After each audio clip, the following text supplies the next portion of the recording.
അല്ല പിന്നെ കല്യാണം മുടക്കണം നല്ലോ കൊടുത്തു കേട്ടോ. ഹലോ, ഈ കൊമ്പങ്കാട് പോയാ എന്റെ പച്ചാണ് എന്തേ? ഏയ് ഒന്നുമില്ലേ, കുറച്ച് പൈസ കൊടുക്കണ്ടേന്. അല്ല ഞങ്ങൾ പെരി പോയി അവിടെ ആരുമില്ല. ഇമ്മച്ചി വിരുന്ന് നോക്കണേ, അവിടെ ആരും ഉണ്ടാവില്ല. ഞാനും പറ്റിപ്പോ സൈനാത്തന്റെ പേരില്ല പേര് കാട്ടുതരാ. സൈന, ഇടിമിന്നൽ വന്നാലും പേമാരി വന്നാലും പോയ പത്രൂല. ഞാൻ എന്റെ അടുത്തേക്ക് തന്നെ വരും. അപ്പൊ നിങ്ങള് നാളെ വരുമോ? മഴ ഇല്ലെങ്കിൽ വരണ്ട്.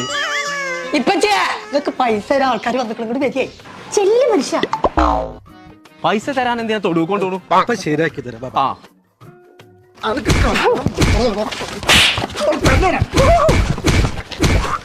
നിർത്തി നിർത്തി നിർത്തി. എന്താ പ്രശ്നം? ഇനി മേലാൽ കുട്ടികളെ കല്യാണം മുടക്കണ്ടല്ലോ, നിങ്ങളെ പണി ഞാൻ കഴിച്ചു. എന്നാ ഈ കാര്യം സൈന അറിയണ്ട. നിങ്ങൾ പൈക്കോളി ഇനി ഉണ്ടാവില്ല. ഓരെന്തിനാ വന്നത്? ഓലിനോട് പൈസ കടം ചോദിച്ചാനെ ഞാൻ ഉണ്ടോ കൊടുക്കണു.